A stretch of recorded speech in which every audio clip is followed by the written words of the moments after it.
നമസ്കാരം. ഈ ഹൈക്കോടതി ഉത്തരവുകളെ ചിലർ ലംഘിച്ചാൽ ശരിയാകും, ചിലർ ലംഘിച്ചാൽ വലിയ പ്രശ്നമാകും. എന്തുകൊണ്ടാണ് അങ്ങനെ പറഞ്ഞു തന്നല്ലേ? ഇന്നിപ്പോ വിശ്വഗുരുജി തലസ്ഥാനത്തേക്ക് വരികയാണ്. തലസ്ഥാനത്തേക്ക് വരുമ്പോൾ തലസ്ഥാനത്തിന്റെ പൊതുനിരത്തുകൾ കയ്യേറി കൊടിതോരണങ്ങൾ, ഫ്ലക്സുകളെല്ലാം നിരന്നിട്ടുണ്ട്. അത് നിരക്കുന്ന സന്ദർഭത്തിൽ കേരളത്തിലെ മാധ്യമങ്ങൾ അതെങ്ങനെയാണ് സെലക്റ്റീവായി റിപ്പോർട്ട് ചെയ്യുന്നു എന്ന് നമുക്കൊരു വാർത്തയിലൂടെ തുടങ്ങാം. ഹൈക്കോടതി വിലക്ക് ലംഘിച്ച് സെക്രട്ടേറിയറ്റ് പരിസരത്ത് മുഖ്യമന്ത്രിയുടെ പടുകൂറ്റൻ ഫ്ലെക്സ് സ്ഥാപിച്ച് സെക്രട്ടേറിയറ്റിലെ ഇടത് ജീവനക്കാരുടെ സംഘടന. വിവാദമായതോടെ നഗരസഭാ ജീവനക്കാരെത്തി ഫ്ലെക്സ് കീറി മുഖ്യമന്ത്രിയുടെ കട്ടൌട്ട് എടുത്തുമാറ്റി. നാടുനീളെ നടന്ന ഫ്ലെക്സ് ബോർഡുകൾ അഴിച്ചുമാറ്റുകയാണ് നഗരസഭ.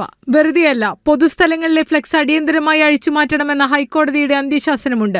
അതിനിടെ സെക്രട്ടേറിയറ്റ് പരിസരത്ത് പടുകൂറ്റിനൊരു ഫ്ലെക്സ് സുവർണ ജൂബിലി മന്ദിരത്തിന്റെ ഉദ്ഘാടനം അറിയിക്കാൻ സെക്രട്ടേറിയറ്റ് എംപ്ലോയീസ് അസോസിയേഷൻ വെച്ചതാണ്. മുഖ്യമന്ത്രിയുടെ വലിയ കട്ടൌട്ടൊക്കെ ആർക്കും കാണാവുന്ന വിധം സ്ഥാപിച്ചിട്ടും കാണേണ്ടവരാരും കണ്ടില്ല. സംഗതി വാർത്തയായി, വിവാദമായി, നിയമലംഘനത്തെക്കുറിച്ച് ചർച്ചയായി, കേസായി, വഴക്കായി. ആരെ ഫ്ലെക്സ് വെച്ചപ്പോ അത് മുഖ്യമന്ത്രി പിണറായി വിജയന്റെ ഫ്ലെക്സ് തലസ്ഥാനത്ത് വെച്ച സന്ദർഭത്തിൽ ഉണ്ടായ വാർത്തയാണ്. അതേ മാധ്യമങ്ങൾ, അതേ തലസ്ഥാനം ഇന്നിപ്പോ വരികയാണ്.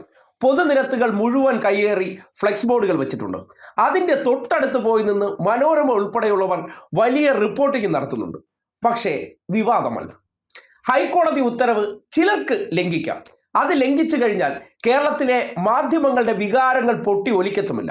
അല്ലെങ്കിൽ ആ ഫ്ലെക്സിന്റെ മുന്നിൽ പോയി നിന്ന് ഇന്നലകളിൽ അവിടെ ഫ്ലെക്സ് ഇരുന്നപ്പോൾ അത് മുഖ്യമന്ത്രി പിണറായി വിജയൻ്റെതായപ്പോൾ ഹൈക്കോടതി ഉത്തരവിന് പുല്ലുവില, ഹൈക്കോടതി ഉത്തരവ് ലംഘിച്ചേ എന്ന് നിലവിളിച്ചവർ ഇന്ന് എന്തുകൊണ്ടായിരിക്കും ഇതിന് കണ്ണടച്ചു കൊടുക്കുന്നത്?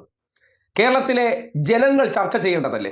കേരളത്തിലെ മാധ്യമങ്ങളുടെ സെലക്റ്റീവ് മാമാപ്രവർത്തനം നിങ്ങൾ ഇതുപോലുള്ള ഉദാഹരണങ്ങൾ കണ്ടിട്ട് മനസ്സിലാക്കേണ്ടതുണ്ട്. അതായത് ഇടതുപക്ഷത്തിന്റെ അല്ലെങ്കിൽ CPM-ന്റെയോ മുഖ്യമന്ത്രിയുടെയോ സർക്കാരിൻ്റെയോതുമായി ബന്ധപ്പെട്ട ഫ്ലെക്സുകൾ എവിടെയെങ്കിലും വച്ചു കഴിഞ്ഞാൽ ഉടനടി കുരു പൊട്ടുന്നവർ, അവർ ഒരു വേദി പബ്ലിക് സൈഡിലെങ്ങാനും കെട്ടിക്കഴിഞ്ഞാൽ ഹൈക്കോടതി ഉത്തരവുകളെ ഉയർത്തിക്കാട്ടി വലിയ വാർത്താ കോലാഹലങ്ങൾ സൃഷ്ടിക്കുന്നവർ എന്തുകൊണ്ടാകും ഇങ്ങനെ തലസ്ഥാനത്ത് കണ്ണിന്റെ മുന്നിൽ പൊതുനിരത്തുകൾ കയ്യേറി ഫ്ലെക്സും കൊടികളും കെട്ടിയതിനു ശേഷം അതിനെ സംബന്ധിച്ച് യാതൊരു തരത്തിലുള്ള വാർത്തകൾ ഇല്ലാതെ പോകുന്നു, ചർച്ചകൾ ഇല്ലാതെ പോകുന്നു?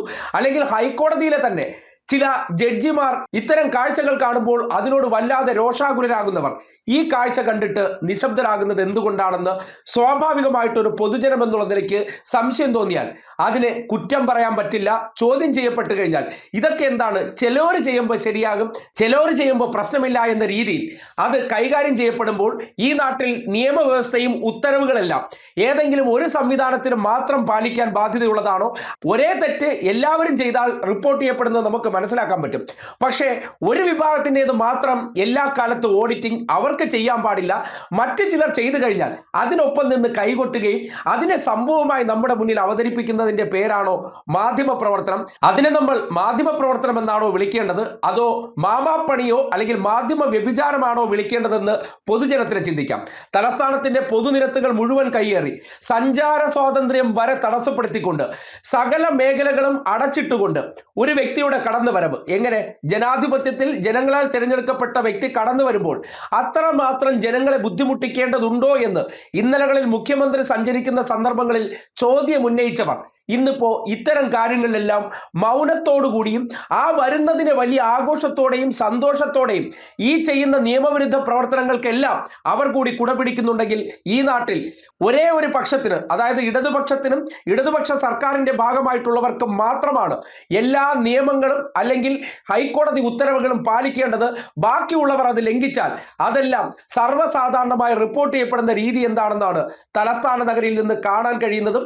ഇന്നലകളിൽ റിപ്പോർട്ട് ചെയ്ത ശബ്ദങ്ങൾ തലസ്ഥാനത്തുണ്ടെങ്കിലും അവരെല്ലാം മൗനമായിരിക്കുകയും നിശബ്ദമായിരിക്കുകയും ഹൈക്കോടതി ഉത്തരവുകൾ ഇപ്പോൾ ലംഘിക്കാനുള്ളതാണെന്നുള്ള നിലപാടുകൾ കൂടി സ്വീകരിക്കുമ്പോൾ ഇവരെക്കുറിച്ച് നിങ്ങൾക്ക് തന്നെ സ്വയം വിലയിരുത്താവുന്നതാണ്.